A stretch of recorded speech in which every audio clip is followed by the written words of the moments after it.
This video game discussion will focus on the Dreamcast, what it was, and what it could have been. The Dreamcast was a console that at the time people were very passionate about and were eager to support for a number of reasons.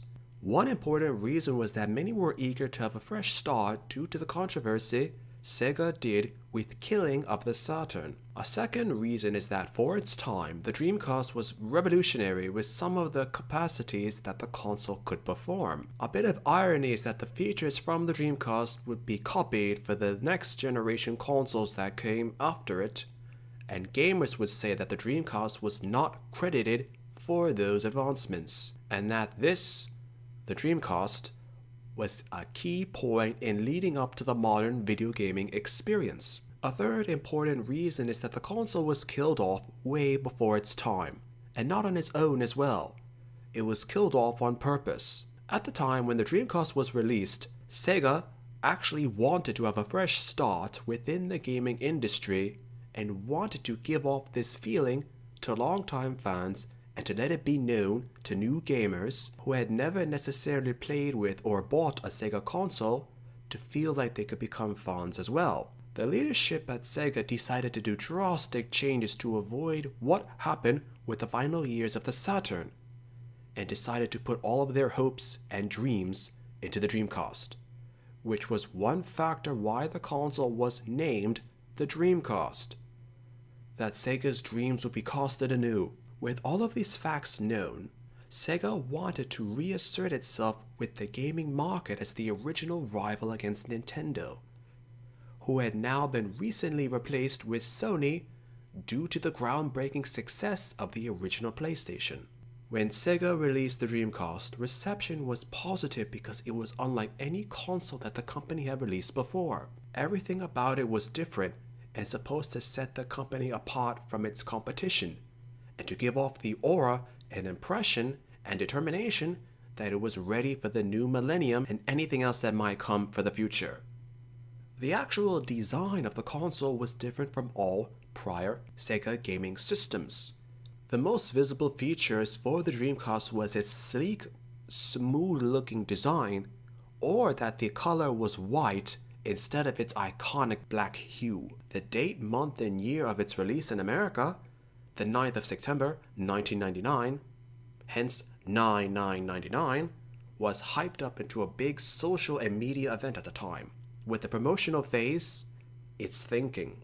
Initial sales upon release were high and fans were indeed truly excited for what Sega might be planning as a company and as a pillar of the gaming industry. Little did anyone know, from gamers to people within the industry, that with Sony's release of the PlayStation 2 just a year later, this would mark the end for Sega as a gaming company and bring down one of the original founders of video game as we knew it then and now recognize it to be. Normally, the end comes gradually, slowly for consoles, but for the Dreamcast, the dream ended almost immediately with the abrupt decision for discontinuement of the console on the 31st of January 2001. Gamers were still buying the console, not knowing that the end was near. Gaming news is instant now, but at the time it took gamers quite some time to realize that their dream was turning into a nightmare. The last American release of a Dreamcast game was NHL 2K2, which was released in February of 2002. Sega's European branch of the company would continue to support games within Europe until 2003. In that time, the Europeans would continue to get exclusive support for the Dreamcast, including Shenmue 2. This would be a slap in the face to loyal Sega fans and customers in America. Though manufacturer production of actual Dreamcast consoles ended in 2001, Sega would honor manufacturer warranties and obligations for the Dreamcast, and new games would be made for systems until 2007. The gaming strength of the Dreamcast would be theorized about by gamers soon after Sega's abrupt cancellation of it. At the time, Sony was still a new gaming company, and though the original PlayStation was groundbreaking, many were still ready and eager to side with Sega and support the Dreamcast, though the PlayStation 2 was just released a year after the Dreamcast as mentioned. Though after all this, most gamers at the time were still ready and willing to support Sega rather than Sony. One huge aspect of argument and theorizing is that according to the debate, the Dreamcast had better graphics quality with games, and the engine of the console was stronger than that of the PlayStation 2.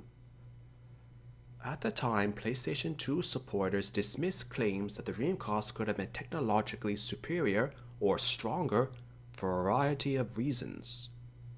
Dreamcast supporters claim that since Sega canceled production of the console, further development and support for the Dreamcast, its full potential was never realized. And many would say that what gamers got at the time was half of a console, because throughout a console's lifetime, improvements are made to it, and additions are proposed, designed, and released. The Dreamcast never got any of this because of the sudden cancellation of the console.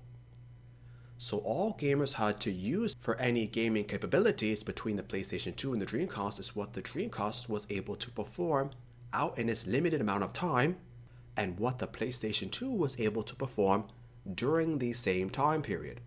One important feature was that the Dreamcast was arguably the first console to achieve the feature to browse online content, and to use the internet through the console using SegaNet. Another important feature was the VMU, the Visual Memory Unit. The unit, combined with its features and proposed future plans, could have been a miniature handheld gaming device in and of itself. The gaming strength of the VMU at the time was considered to be that of an 8-bit processing system, similar to that of the Nintendo Game Boy. Theorizing further, imagine this for a moment. That is the 1999 through 2001 period of gaming. Most of what exists now with reference to gaming is not even comprehended. Two possible reasons for the Dreamcast failing are these. One reason is that the PlayStation 2 had a feature of playing DVDs as a basic feature of the console. At the time, DVD players were just being released, and for the first time this was right before VHS started its eventual decline. A brand new DVD player and new PlayStation 2 console cost about the same. Either way, it would be a decent amount of money for any person or family to buy. With the PlayStation 2 having that feature already there, it could be something of appeal for a family that watches movies and plays games at the same time for the children or other members of the family. Naturally, this appeals to both casual gamers and serious players. The Dreamcast did not have the flexibility of DVD playing, so literally it was just for gaming and that was it. This only appealed to real gamers and not to anyone who might be more casual in terms of gaming or who might want to watch movies as well. Secondly, and most importantly, was the backward compatibility that the PlayStation 2 had with the PlayStation 1. Gamers could use any and all games that they had for the PlayStation 1 on the PlayStation 2. So at the time, while PlayStation 2 games were being developed, Sony customers could play with the old PlayStation 1 games or buy games that they had not already included in their library while waiting for the PlayStation 2 games to be released. This feature meant that Sony had a critical feature that Sega did not. This backwards compatibility was so beneficial to gamers that it would later be removed from future PlayStation consoles. While Sony had the backward compatibility feature for the PlayStation 1, Sega did not have such a feature for the Saturn. Though there were good games for the Saturn, you could not play with them on the Dreamcast.